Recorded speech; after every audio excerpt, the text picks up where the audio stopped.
Hana mến chào cô bác, anh chị và các bạn. Hôm nay Hana xin mời cô bác, anh chị và các bạn cùng vào bếp. Mình sẽ làm hai món ăn. Hai món này kết hợp với nhau vừa giòn vừa ngon. Một món là ớt ngâm chua ngọt và một món là mì kim xào. Nếu cô bác, anh chị và các bạn thích, xin mời vào bếp làm cùng với Hana nhé. Để làm món ớt ngâm chua ngọt thì mình sẽ dùng ớt xanh. Hana sử dụng 250g ớt sừng. Sau khi rửa thật sạch và để ráo nước, mình sẽ đi cắt lát mỏng khoảng 2mm.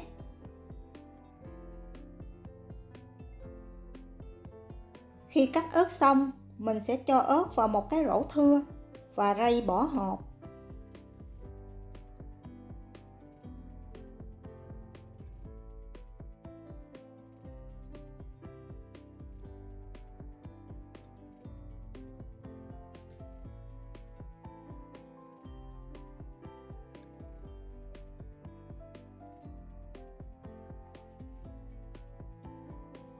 Và cho ớt vô một cái tô hoặc một cái thau lớn hơn. Trong khi cắt ớt, cô bác, anh chị và các bạn nhớ bắt sẵn một xông nước nóng. Khi nước nóng khoảng 70 tới 80 độ C thì mình sẽ cho vào ớt khuấy đều. Mình chỉ chần sơ ớt khoảng 15 giây, sau đó trút ra rổ và xả dưới vòi nước cho tới khi ớt nguội hoàn toàn.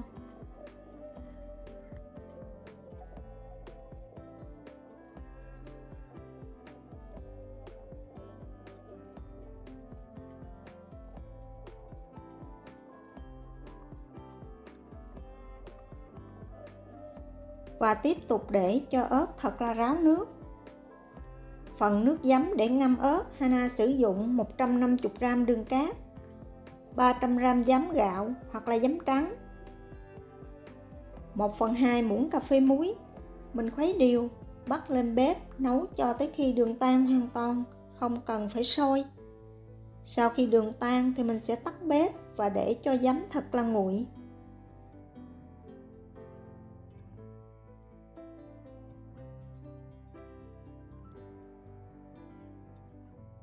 Khi giấm nguội, phần ớt đã ráo nước thì mình sẽ cho vào hũ, chế giấm vào ngập ớt.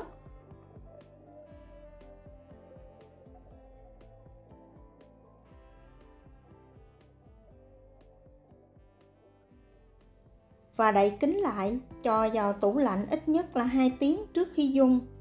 Tiếp theo, để làm món mì kim thì mình sẽ lấy 237g nước, 1/4 muỗng cà phê muối, 1/2 muỗng cà phê đường cát, khuấy đều lên và bắt lên bếp nấu sôi.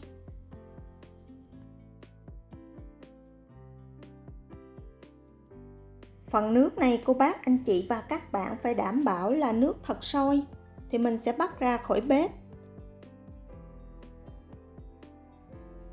Và nhanh chóng cho vào 110g bột tàn mì,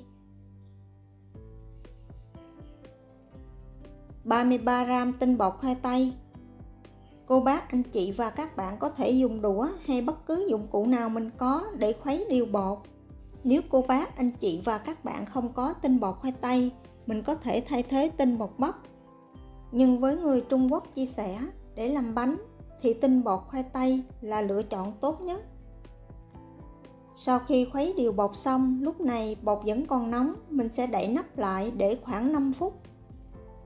Sau 5 phút mình sẽ dỡ nắp ra. Tiếp tục thêm vào 33g bột năng, mình sẽ trộn đều lên. Vì một chút mình sẽ xào bánh, nên phần này mình thêm bột năng để giúp cho bánh được dẻo dai mà không bị bở.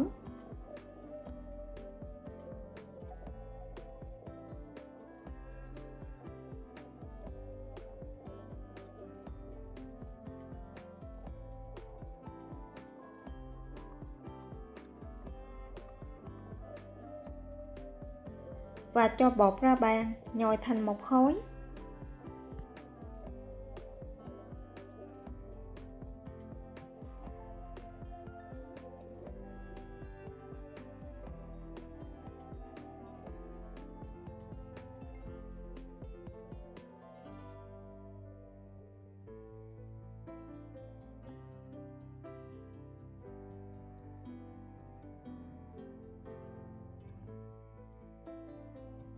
Để sợi mì kim được bóng đẹp và không bị dính lại với nhau, mình sẽ thêm vào 1 muỗng canh dầu ăn. Tiếp tục nhồi bột khoảng 3 tới 5 phút nữa.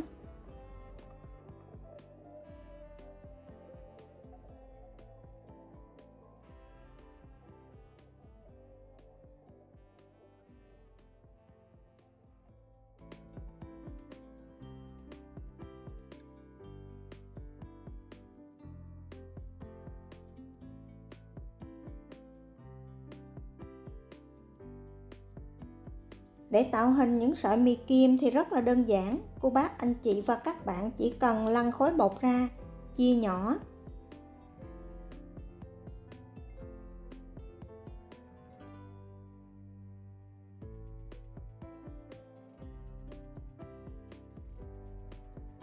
Phần nào chưa dùng tới thì mình sẽ cho trở lại vào son và lấy nắp đậy lại để bột không bị khô. Mình sẽ lấy ra một phần bột và xe thành hình trụ dài có đường kính khoảng 1 cm.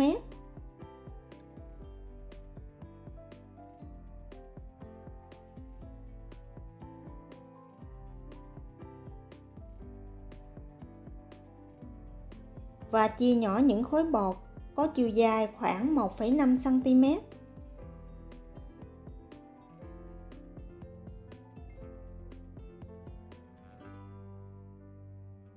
Và dùng tay xe những khối bột nhỏ giống như mình làm bánh tăm xe tay. Mình cứ tiếp tục làm như vậy cho tới khi hết phần bột còn lại.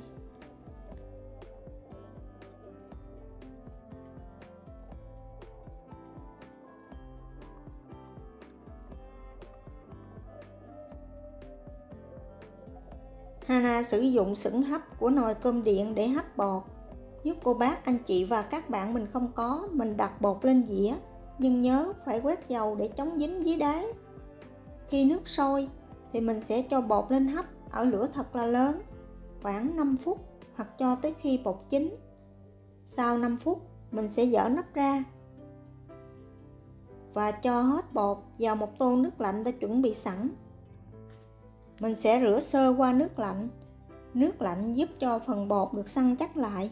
Phần bánh sau này ăn sẽ ngon hơn. Sau khi ngâm bột khoảng 1 tới 2 phút, mình sẽ vớt bột ra và để cho thật là ráo nước.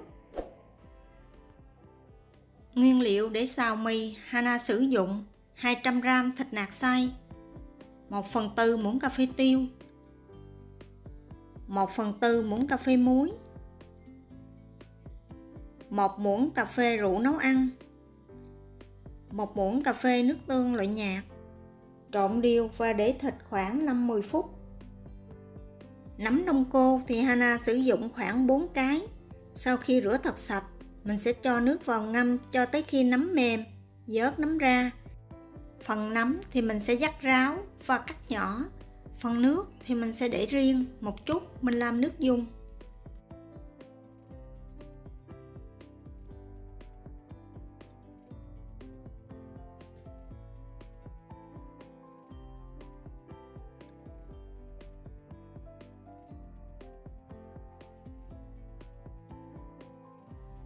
Nước ngâm nấm, cô bác, anh chị và các bạn cắt bỏ phần cặn phía dưới.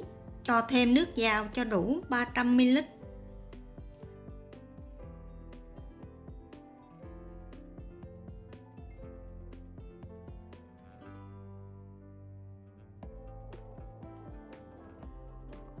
Để xào món mì này, cô bác, anh chị và các bạn nhớ sử dụng chảo không dính. Mình sẽ đun nóng 3 muỗng canh dầu ăn.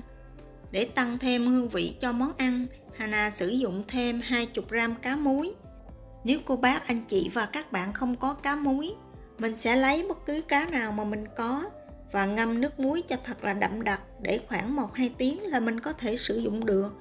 Hoặc nếu không thích, cô bác, anh chị và các bạn có thể bỏ qua, hoặc mình thay thế bằng thịt heo quay cũng rất là ngon. Sau khi chiên vàng cá thì mình sẽ vớt ra để qua một bên. Phần dầu chiên cá thì mình thêm vào 2 muỗng canh hành tím băm, 1 muỗng canh tỏi băm. Mình sẽ phi thơm hành và tỏi.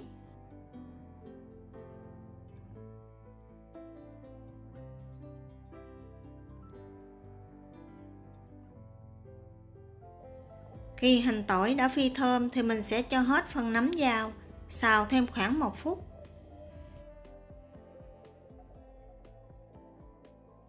Tiếp tục cho hết phần thịt ướp lúc nãy vào, xào cho tới khi thịt săn lại.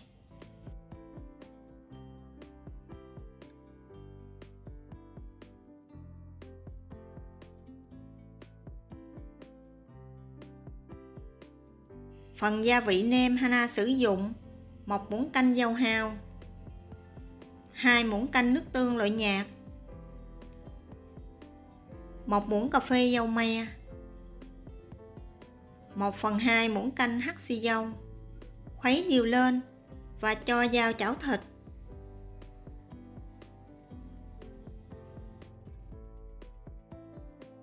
Mình sẽ đảo đều phần hỗn hợp này khoảng 1 phút thì cho hết phần nước lúc nãy vào, nấu cho tới khi nước sôi.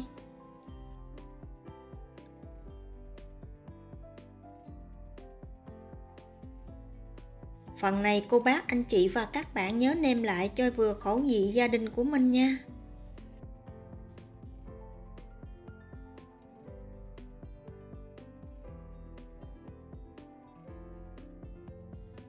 Khi phần nước đã sôi thì mình sẽ dỡ nắp ra và cho hết số mì kim lúc nãy mình chuẩn bị sẵn vào.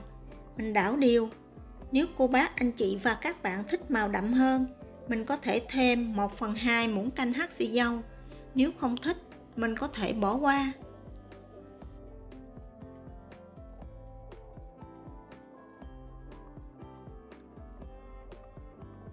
Và tiếp tục nấu thêm khoảng 5 phút nữa cho phần bánh ngấm đều với phần nước sốt.